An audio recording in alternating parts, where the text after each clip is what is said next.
Hello student, today I am going to teach you gender, school and society and my topic is लैंगिक विभेद के कारण reason behind gender bias. लैंगिक विभेद के बहुत से कारण हैं जैसे शिक्षा का अभाव, लैक ऑफ एजुकेशन, बाहरी संसार से संपर्क की कमी, लैक ऑफ एक्सपोजर, रीति रिवाज यानी कि कस्टम, पुरुष प्रधान समाज, पैट्रियकल सोसाइटी, स्त्रियों की आर्थिक निर्भरता, इकोनॉमिक डिपेंडेंस ऑफ वुमेन, संकीर्ण विचारधारा, नैरो माइंडनेस, सांस्कृतिक कुप्रथाएं, कल्चरल एविल्स, मनोवैज्ञानिक कारक, सोशियोलॉजिकल फैक्टर, जागरूकता का अभाव, लैक ऑफ अवेयरनेस, सामाजिक कुप्रथाएं, सोशल एविल जैसे बाल विवाह, दहेज प्रथा, पॉवर्टी, गरीबी। तो वन बाय वन हम डिस्क्राइब करेंगे कि सबसे पहला है कि शिक्षा का अभाव। शिक्षा का अभाव, लैक ऑफ एजुकेशन, लिंग विभेदीकरण के कारण लड़कियों को प्राय स्कूल एजुकेशन से दूर रखा जाता है, जिससे वे शिक्षा के क्षेत्र में पिछड़ जाती हैं। अशिक्षित होने के कारण वे स्वतंत्र दृष्टिकोण को नहीं अपना पाती और पुरुषों के अधिकार क्षेत्र में ही रहती हैं, उन्हीं के कहे अनुसार कार्य करती हैं। इस प्रकार से उनके अधिकारों का दमन होता है। Second point, lack of exposure. महिलाएं अक्सर घर की चार दीवारी में ही रहती हैं। वे घर के कार्य में दिन से रात तक लीन रहती हैं। प्राय उनका बाहरी संसार से, जनजीवन से संपर्क प्राय कम बनता है, जिससे उनकी बाहरी समाज की समझ का विकास कम पाया जाता है, जो बाहरी दुनिया को से जूझने में असमर्थ होती हैं। कस्टम। प्राचीन समय से ही हमारा समाज पुरुष प्रधान रहा है, जिससे समाज में जो रीति रिवाज हैं वो प्राचीन व परंपरागत हैं, जो कि प्रत्येक घरों में बड़ी धूमधाम से योजनाबद्ध तरीके से मनाए जाते हैं, जिसको पुरुषों की बजाय महिला निभाती है। इस प्रकार से सामाजिक संबंधों के जाल में प्राय स्त्रियां कैद रहती हैं। पैट्रियकल सोसाइटी। भारतीय समाज पुरुष प्रधान समाज है। यहाँ पर पुरुषों को ही पिता का उत्तराधिकारी माना जाता है। लड़की को तो पराये घर की अमानत माना जाता है कि एक दिन शादी के बाद अपने पति के घर चली जाएगी। हमारे तो हर कार्य में पुत्र ही काम आएगा। यहाँ तक कि अंतिम संस्कार, पिंड, मोक्ष आदि के लिए पुत्र को ही आवश्यकता होती है, तो पिता की संपत्ति भी पुत्रों को ही मिलती है। बेटी अपना हक प्राय छोड़ देती हैं, क्योंकि बेटी को तो प्राय धन मान लिया जाता है, और इस प्रकार से परिवारजन पुत्री को संपत्ति के अधिकार से वंचित रखते हैं। इन सभी कारणों से बालिकाओं के घर में कम महत्व दिया जाता है। इससे लिंगीय भेदभाव में वृद्धि होती है। स्त्रियों की आर्थिक निर्भरता। Women are economically dependent. स्त्री वर्ग असमानता और भेदभाव के कारण अशिक्षित रह जाती हैं। इस प्रकार से वे नौकरी और व्यवसाय में विफल रहती हैं और अपनी सभी आवश्यकताओं की पूर्ति के लिए पिता, पति और भाई पर निर्भर रहती हैं। लेकिन इनके मुकाबले में जो स्त्रियां सेल्फ डिपेंडेंट हैं, नौकरी करती हैं, धन कमाती हैं, तो वो स्वतंत्र महसूस करती हैं और हीन भावना का शिकार भी नहीं होती हैं।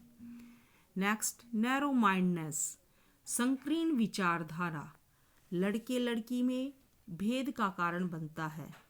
अक्सर घर में बड़े बुजुर्गों को यही मानना है कि लड़के माँ बाप का वृद्ध व्यवस्था में सहारा बनेंगे, वंश को बढ़ाएंगे तो उन पर धन खर्च किया जाता है, उन्हें शिक्षित किया जाता है, लेकिन लड़कियों को इसके विपरीत पढ़ाया भी नहीं जाता। उन्हें घर के कार्य, चूल्हा चौका बर्तन तक ही सीमित रखा जाता है। नेक्स्ट, सोशल एंड कल्चर एवल। सभी धार्मिक व संस्कृति के कार्यों में पुरुषों का स्थान ऊंचा रखा जाता है, अर्थात उन्हीं की ही चलती है। कुछ कार्य में तो स्त्रियों के लिए कुछ कार्यों में स्त्रियों के लिए निषेध माने जाते हैं, जिनसे लैंगिक विभेद पैदा होता है। नेक्स्ट, साइकोलॉजिकल फैक्टर, मनोवैज्ञानिक कारक। बचपन से ही लड़कियों के मन मस्तिष्क में कुछ धारणाएं बैठा दी जाती हैं कि लड़के लड़कियों से श्रेष्ठ होते हैं। जब माँ अपने बच्चों का लालन पालन कर रही होती है तो वो भी लड़के और लड़की के लालन पालन में विभेद करती है। लड़कों को आक्रामककारी, शक्तिशाली, प्रभावशाली, कठोर, स्वतंत्र, आत्मनिर्भर, बहादुर बनाती है, जबकि लड़कियों को निष्क्रियता, सभ्यता, आज्ञाकारी, झुकाव की प्रवृत्ति, कोमल, आश्रित, सहयोगी, भावनात्मक, कमजोर बनाती है। शुरू से ही बच्चों के लालन पालन में भी स्त्रियां यानी कि माँ विभेद करती है। ये सभी मनोवैज्ञानिक धारणाएं जो एक स्त्री के मन मस्तिष्क में घर कर चुकी होती हैं, ये उसी का परिणाम है। Lack of awareness. स्त्री वर्ग चाहे वो ग्रामीण हो या शहरी वर्ग हो, लेकिन दोनों वर्गों में स्त्रियों की कमी की वजह से जागरूकता का अभाव रहता है।